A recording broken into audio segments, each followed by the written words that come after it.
Movie main dream. कहानी की शुरुआत में हम जोनस नाम के एक लड़के को देखते हैं जो कि अपने पेरेंट्स के साथ एक गांव में रहता है। एक दिन जोनस अपने खेत में निकले सांप को घर से दूर फेंकने के लिए जाता है, जिस दौरान उसकी मुलाकात केसी से होती है। असल में केसी इस गांव में अभी अभी शिफ्ट हुई थी। खैर यहाँ केसी जोनस को बताती है कि वो उसकी पड़ोसी है और अभी अभी अपने फादर के साथ यहाँ शिफ्ट हुई है। केसी के जाने के बाद हम जोनस के चेहरे पर एक खुशी देखते हैं, जिससे पता चलता है कि वो केसी को पसंद करने लगा है। इसके बाद जोनस भी अपने घर लौट जाता है। अगली सुबह हम केसी को घर सेट करते हुए देखते हैं। तभी उसके फादर वेन वहाँ आती है, जो कि एक पुलिस सर्जेंट है। वेन इस गांव में शिफ्ट होने पर केसी से माफी मांगता है और उससे कहता है कि वो जल्द ही यहाँ से वापस शहर में शिफ्ट हो जाएंगे। अब वेन अपनी ड्यूटी पर निकल जाता है। तब केसी घर में अकेली बोर होने लगती है, इसलिए वो जोनस से मिलने उसके घर चली जाती है, जहाँ उसे जोनस की माँ उसे अजीब तरह से देखती है और उसे जोनस से मिलने का मना करती है। इससे केसी को बहुत अजीब लगता है, इसलिए वो यहाँ से जाने लगती है। तभी जोनस खेत में काम करते वक्त केसी को देख लेता है, इसलिए वो अपना काम छोड़कर जल्दी से केसी के पास जाता है। तब केसी उसे बताती है कि तुम्हारी माँ ने मुझे तुमसे मिलने से मना कर दिया था, जिस पर जोनस कहता है कि मेरी माँ अक्सर उदास ही रहती हैं। असल में जोनस की माँ अल्कोहलिक हैं और वो जोनस की बहुत फिक्र करती हैं, इसलिए वो उसे किसी भी अनजान इंसान से नहीं मिलने देती थी। खैर केसी और जोनस टाउन में कुछ सामान खरीदने जाते हैं, जहाँ जोनस के पूछने पर केसी बताती है कि उसके फादर सर्जेंट हैं और उनका यहाँ पर ट्रांसफर हुआ है। साथ ही वो बताती है कि वो जब छोटी थी तब कैंसर से उसकी माँ की डेथ हो गई थी। इसके बाद जोनस केसी को घर पर ड्रॉप करता है, जहाँ केसी उसे वेन से मिलाती है, लेकिन वेन जोनस से रूडली बिहेव करके केसी को घर में आने को कहता है, जिससे जोनस को अजीब लगता है, पर वो इस बात पर ज्यादा ध्यान नहीं देता। जब जोनस अपने घर जाता है तो उसके फादर उसे डांटते हैं, क्योंकि वो बीच में ही अपना काम छोड़कर भाग गया था। जिस पर जोनस अपने फादर को बताता है कि मैं अपनी नई फ्रेंड केसी के साथ मार्केट गया था। साथ ही वो कहता है कि मैंने कभी भी आपसे काम करने का पैसा नहीं मांगा, इसलिए मैं जितना काम करता हूँ उसमें आपको खुश होना चाहिए। अब अगले दिन हम देखते हैं कि जोनस और केसी एक दूसरे के साथ अच्छा टाइम स्पेंड करते हैं, जिससे उनकी अच्छी फ्रेंडशिप हो जाती है और वो दोनों मिलकर केसी के डॉग के साथ खेलते हैं। फिर एक दिन जब जोनस केसी से मिलने उसके घर जाता है तो वो वेन को उसके गैराज में रखे ट्रक के साथ देख लेता है, लेकिन वो इस बारे में किसी को नहीं बताता।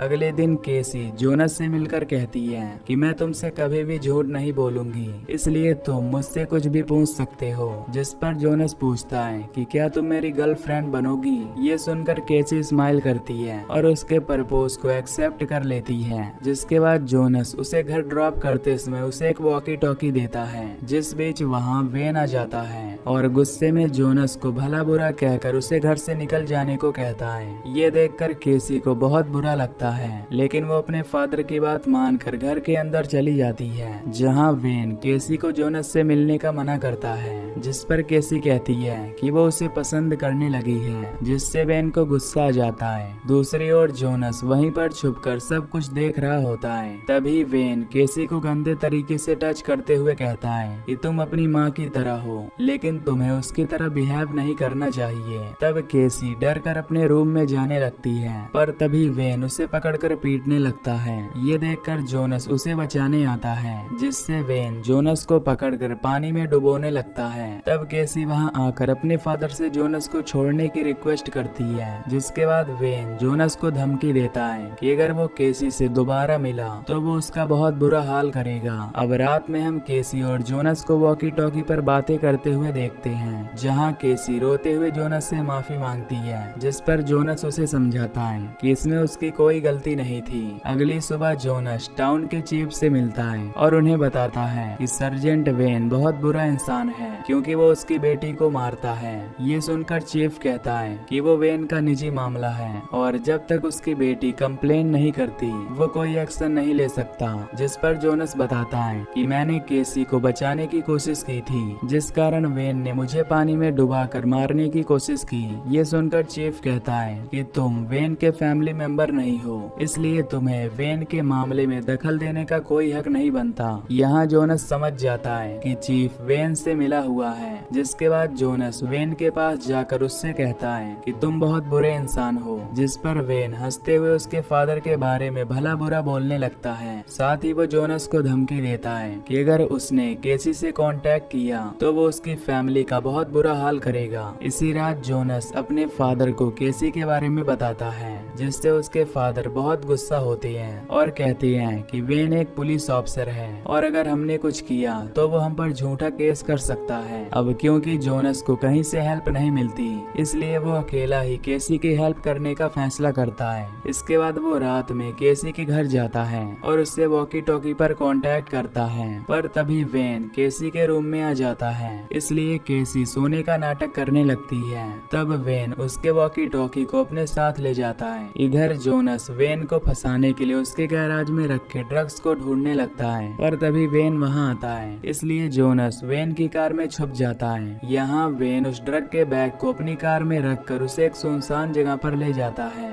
जहाँ 2 ड्रग डीलर उससे मिलने आते हैं और वेन को पैसों से भरा बैग देते हैं, लेकिन वेन उन्हें शूट करके मार डालता है। वहीं कार में छुपा हुआ जोनस सब कुछ देख रहा होता है। खैर वेन घर जाते वक्त एक गैस स्टेशन पर रुकता है, जहां मौका देखकर जोनस उसका पैसों का बैग लेकर भाग जाता है, जिस दौरान उसे गैस स्टेशन का ओनर देख लेता है। इधर वेन को घर पहुंचने पर पता चलता है कि उसका बैग चोरी हो गया है, इसलिए वो दोबारा गैस स्टेशन जाता है और गुस्से में ओनर से अपने बैग के बारे में पूछता है, जिससे ओनर डर कर बताता है कि उसने एक लड़के को यहाँ से भागते हुए देखा था, जिससे वेन को सीधा जोनस पर शक होता है, इसलिए वो उसके घर की ओर निकल जाता है। यहाँ जोनस केसी के पास जाता है और उसे अपने साथ भगा कर ले जाता है, लेकिन तभी वेन उन्हें देख लेता है और उनका पीछा करता है, पर वो दोनों किसी तरह वेन से बचकर भाग जाते हैं। तब वेन केसी के वॉकी टॉकी से जोनस से बात करने का ट्राई करता है। वो जोनस से कहता है कि अगर तुम मुझे मेरे पैसे और बेटी वापस कर दोगे तो मैं तुम्हें कुछ भी नहीं करूंगा, लेकिन जोनस उसकी बात नहीं सुनता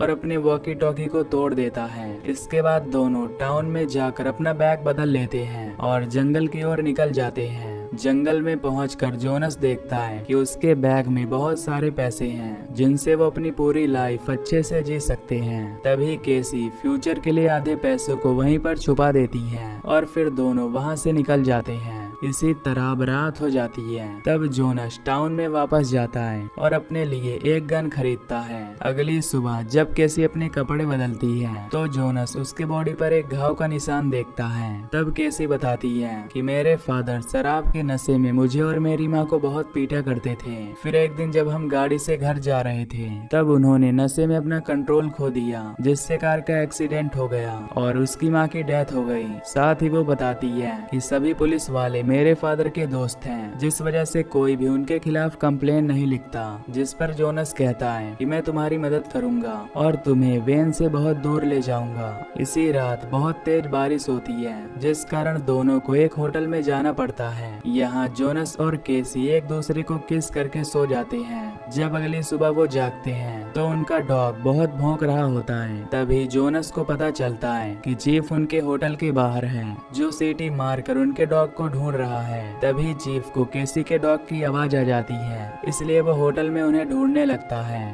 तभी जोनस और केसी अपने डॉग को लेकर विंडो से भाग जाते हैं। जब चीफ को वो दोनों दिखाई नहीं देते तो वो वापस कार में आकर बैठ जाता है, जहाँ जोनस पहले से ही कार में बैठा हुआ था, जो कि चीफ पर गन पॉइंट करके उसे जंगल की ओर ले जाता है। इसके बाद चीफ जोनस को समझाता है कि अगर वो वेन को उसकी बेटी और पैसा दे देगा तो वो उसे कुछ नहीं कहेंगे, लेकिन जोनस उसकी बात नहीं सुनता, क्योंकि उसे पता था कि चीफ भी वेन से मिला हुआ है। इसी दौरान चीफ अपनी कार को स्पीड में चलाकर उसे अचानक मोड़ देता है, जिससे जोनस अपना बैलेंस खोकर सीट से टकरा जाता है। जिसके बाद चीफ अपनी कार रोककर जोनस को बाहर फेंक देता है, जिससे जोनस के पेट में कांच का टुकड़ा लग जाता है और वो घायल हो जाता है। लेकिन जोनस के पास अभी भी उसकी गन थी, जिसे वो चीफ पर पॉइंट कर देता है और उससे उसकी कार की चाबी मांगता है। तब चीफ डर के कारण उसे चाबी दे देता है। इसके बाद जोनस उसकी कार लेकर वापस होटल में जाता है, जहाँ से वो केसी को पिकअप करता है।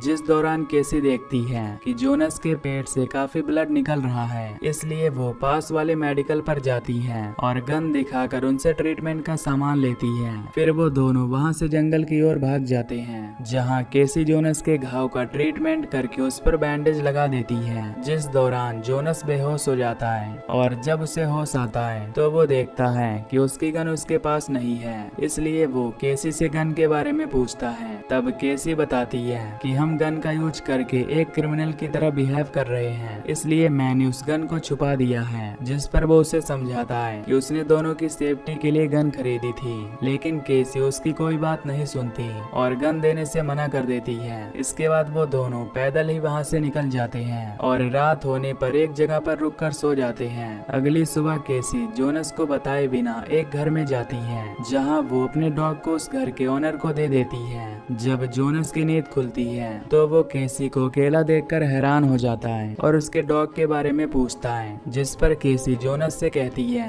कि हम अपने डॉग के कारण पकड़े जा सकते हैं, इसलिए मैंने डॉग को एक आदमी के हवाले कर दिया है। ये सुनकर जोनस बहुत गुस्सा होता है, जिससे फ्रस्ट्रेट होकर केसी कहती है कि ये सब तुम्हारी वजह से हुआ है। अगर तुम पैसा नहीं चुराते और मुझे यहाँ भगा कर नहीं लाते तो हम मुसीबत में नहीं पड़ते। साथ ही वो बताती है कि अगर मेरे फादर ने हमें ढूंढ लिया तो वो हम दोनों को जान से मार डालेंगे और मैं नहीं चाहती कि मेरी वजह से तुम्हारी जान को खतरा हो। खैर केसी ज्यादा देर तक जोनस से गुस्सा नहीं रह पाती और फिर वो दोनों यहाँ से निकल जाते हैं। तभी हाईवे पर उन्हें एक टेलीफोन बूथ मिलता है, जहाँ से जोनस अपने फादर को कॉल करके उन्हें सारी बात बताता है, जिस पर उसके फादर कहते हैं कि उन्हें पुलिस को कंप्लेन करनी चाहिए। जिस पर जोनस उन्हें बताता है कि सभी लोग मिले हुए हैं और केसी के फादर एक किलर हैं, जिन्होंने 2 लोगों को उसके सामने मारा है। इसके बाद वो दोनों एक बस में बैठकर उस जगह को छोड़कर जाने लगते हैं। जिस दौरान रास्ते में वेन और चीफ उनकी बस को रोक लेते हैं और दोनों को पकड़ लेते हैं। यहाँ वेन देखता है कि उसके आधे पैसे बैग से गायब हैं, इसलिए वो जोनस को बुरी तरह पीटने लगता है। तब केसी जोनस को बचाने के लिए उन्हें बताती है कि उन्होंने जंगल में आधे पैसों को छुपा दिया था, इसलिए वेन केसी को उस जगह पर ले जाने को कहता है। रास्ते में वेन दोनों को बताता है कि उसने उन्हें डॉग के हेल्प से ढूंढा है। असल में केसी के डॉग के कान में एक माइक्रोचिप लगी हुई थी, जिसे स्कैन करके उस घर के ओनर ने वेन का पता लगाया और उसे डॉग के बारे में इन्फॉर्म कर दिया था। तब वेन को उन दोनों की लोकेशन का भी पता चल गया और उसने उन्हें ढूंढ लिया। इसके बाद वो सभी एक गैस स्टेशन पर रुकते हैं, जहाँ चीफ सबके लिए कोल्ड ड्रिंक लाता है, जिसे पीने के बाद सभी लोग बेहोश हो जाते हैं। तब चीफ गाड़ी से उतरकर पैसों का बैग उठा लेता है और वेन से कहता है कि मुझे मेरा आधा हिस्सा मिल चुका है, इसलिए अब मुझे तुम्हारे निजी मामले से कोई लेना देना नहीं है। जब वेन की आँख खुलती है तो वो केसी से छुपाए हुए पैसों के लोकेशन पूछता है, जिससे डरकर केसी उसे उस जगह पर ले जाती है और पैसों को ढूंढने लगती है। तब केसी अपनी छुपाई गन को उठाती है और वेन पर पॉइंट कर देती है। गन देखकर वेन बुरी तरह डर जाता है और केसी को समझाने लगता है, लेकिन केसी उसकी कोई बात नहीं सुनती और उस पर शूट करके उसे मार डालती है। जिसके बाद केसी और जोनस अपने छुपाए उन पैसों को लेकर वहाँ से हमेशा के लिए चले जाते हैं और उसी के साथ ये मूवी यहीं पर एंड हो जाती है।